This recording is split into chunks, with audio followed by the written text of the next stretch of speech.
kids, welcome back for another exciting lesson in physics. Today, I'll be touching up on projectile motions and my buddy will be talking about relative motion. Alright guys, does anybody know what a projectile is? No? Okay, well, it's an object upon which the only force acting is gravity. With that in mind, projectile motion is a curved path that the object follows when it is thrown or launched near the surface of Earth. So, these things are called projectiles. Some examples of projectiles that can be thrown are things such as baseballs, footballs, basketballs, and arrows. In fact, long jumpers can be considered projectiles since they leap through the air in a given curved path. I'll show you guys the given path of a long jump. Okay, watch this guys.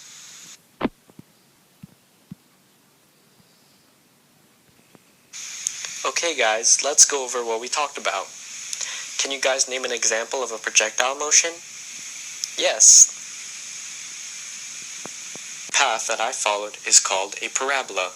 You might have heard this word in math class, but it's often associated with projectile motions. Notice how when I jumped and landed, I followed a horizontal curved path. When I land, I don't go straight down like you see when you watch cartoons on TV. When I start running and then jumping forward in a horizontal way, the parabola or curve will also follow a horizontal yet curved way instead of going straight down. Also note that where I land is my final distance, which can be expressed through meters. Knowing this, we can conclude that projectile motion is a free fall motion with an initial horizontal velocity or starting speed. Now let's talk a little bit about velocity. Velocity is a measure of distance traveled over a period of time. For velocity to have any meaning at all, it must be measured in relation to some reference point. This reference may be stationary or may itself be moving. For instance, an express train appears to be moving much faster to some standing beside the track than to a passenger in a slow-moving train traveling in the same direction alongside the express. The stationary observer and the moving passenger get different results when they measure the velocity of the express train because of the difference in their own velocities.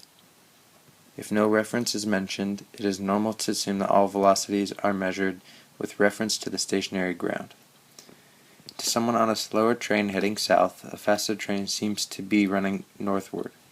The passengers in the faster train think the same thing about the slower train, only to them it appears to be heading southward. The idea behind relative motion is that it's all in the eye of the beholder. It depends on the perspective given.